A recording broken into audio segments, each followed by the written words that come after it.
तिहाड़ में आते हैं फिर। जी। तो क्या ये सच है कि तिहाड़ जेल में, तिहाड़ में मत जाइए, तिहाड़ में बात रही है। शेर सिंह जी, क्या ये सच है कि जब आप तिहाड़ में बंद थे उसी दौरान आपको ये ख्याल आया कि मुझे अफगानिस्तान जाकर पृथ्वीराज चौहान की अस्थियां लानी है? अचानक ये ख्याल क्यों आया, पहला सवाल।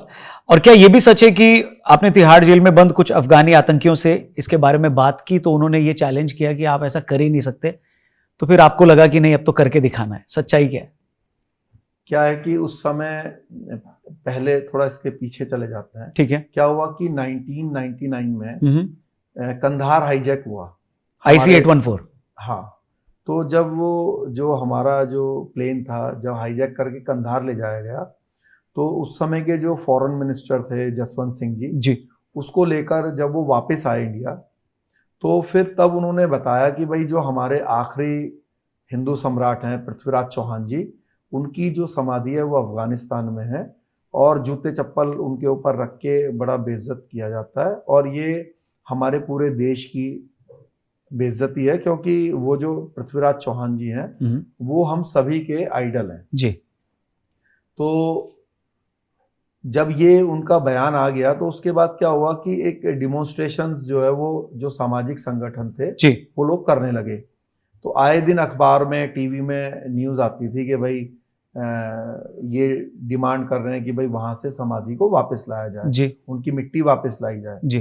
तो उस दौरान जब मैं सन 2001 में जेल चला गया तो ऐसे ही एक दिन न्यूज़पेपर आया, तो मैं पढ़ रहा था न्यूज़पेपर। पेपर मिलता है तिहाड़ में? हाँ, पेपर मिलता है। तो क्या होता है वहाँ पे, क्योंकि मैं हाई रिस्क वार्ड में था, तो हाई रिस्क वार्ड में क्या होता है कि अधिकतर टेररिस्ट हैं या तो किसी का मान लीजिए काफ़ी हाई प्रोफाइल केस है वो है।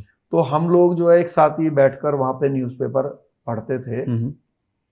जैसे वहाँ पे उर्दू का, पंजाबी का, इंग्लिश का, हिंदी का, ये सारे न्यूज़पेपर आते हैं। ठीक है। तो जो उर्दू का पढ़ना चाहता है उर्दू का पढ़ता है, सरदार जी हैं तो पंजाबी का पढ़ते हैं, तो कोई इंग्लिश का, हिंदी का। तो मैंने पढ़ा अखबार में, तो मैंने कहा यार ये आरएसएस ने तब वो डिमॉन्स्ट्रेशन किया था कहीं पर दिल्ली में कि भाई समाधि को वापस लाना है। तो अटल बिहारी वाजपेयी जो है उस समय प्रधानमंत्री थे देश के जी। तो अटल जी ने भी एक बार लोकसभा के अंदर इस बात का जिक्र किया था कि जब वो विदेश मंत्री थे तो उन्होंने इच्छा जाहिर की थी वहाँ पे समाधि के पास जाने के, बट वहाँ की सरकार ने उनको अलाउड नहीं किया था। ठीक है। तो ये बात उन्होंने पार्लियामेंट में एक बार रखी थी। तो तब मैंने जब वो न्यूज़ में पढ़ा कि आरएसएस वाले डिमॉन्स्ट्रेशन कर रहे हैं, डिमांड कर रहे हैं, तो मैंने कहा कि भाई अब तो भारत सरकार इसको वापस ले आएगी, क्योंकि अटल जी की भी ऐसी इच्छा है और आरएसएस भी उसी का विंग है, तो वो लोगों की भी इच्छा है, तो ये अब भारत सरकार इसको वापस लाएगी। ठीक है। तो मेरे साथ दो टेररिस्ट थे उस समय, गयूर खान और ताज़ा खान। तो वो तालिबानी टेररिस्ट थे, वो कहने लगे, हंसने लगे वो मेरी बात सुन के, कहने लगे कि ये आपकी सरकार जो है ना, भारत सरकार कभी नहीं ला सकती, और आप तो आलू खाने वाले लोग हो, ये तो हम ही हैं जो अफगानिस्तान से आके यहाँ पे कुछ भी कर सकते हैं।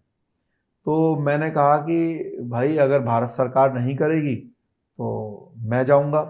तो वो और हंसने लगे, कहने लगे कि हमारे इतने बड़े संगठन हैं, हम लोग तिहाड़ जेल से नहीं निकल पा रहे हैं, तो पहले आप वहाँ जाना तो बहुत दूर की बात है, पहले आप तिहाड़ से ही निकल के दिखा दो।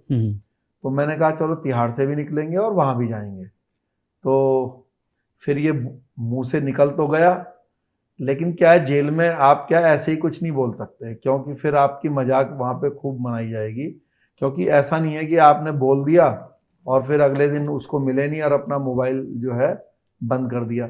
वहाँ तो सुबह उसी का चेहरा देखना है जी। और एक दो दिन नहीं देखना, 10-10 साल से, 20-20 साल से लोग वहीं पर ही बंद हैं।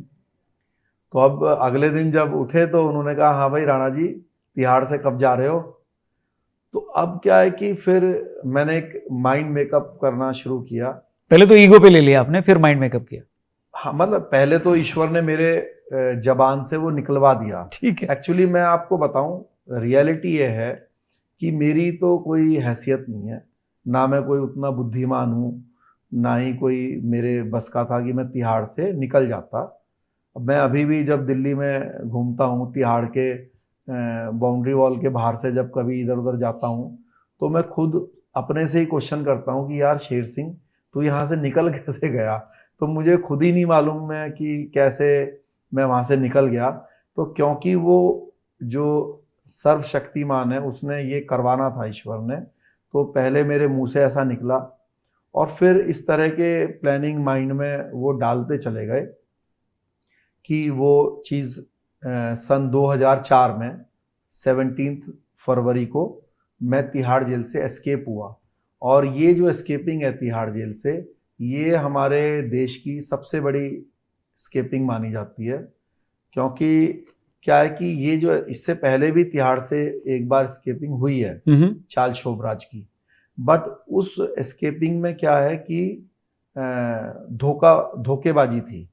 जैसे कि वो क्या है, कैदी था तो वो डीओडी में काम करता था, ठीक है, जैसे कि कैदी लोग करते हैं। हाँ हाँ, तो जैसे कई सालों से वो वहाँ पे काम कर रहा था, तो उसने जो है अपना विश्वास जीत लिया और उसने कहा कि भाई एक जन्मदिन है आज किसी साथी का, तो बाहर से जो है खाने पीने की चीज़ें ले आओ। तो जो जेल के सिपाही वगैरह थे उन्होंने ला के दे दी। तो जेल का जो हॉस्पिटल है उस हॉस्पिटल से उन्होंने नींद की गोलियां काफ़ी सारी इकट्ठी की हुई थी, तो वो पीस के उन्होंने उस खाने में जो केक या जो चीज़ें थी उसमें मिला दी। और मिलाने के बाद जो है वो जेल में जो स्टाफ होता है जो ड्यूटी के अंदर बाहरी की तरफ, तो उनको खा लिया उन्होंने उसके विश्वास में, तो वो सब नींद में चले गए। तो चार्ल्स शोभराज और जो उसके कुछ साथी थे वो लोग जेल से बाहर चले गए। ये कब की बात है? ये तो 80s की बात है, तब शायद किरण बेदी शायद तब डीजी थी मुझे लगता है।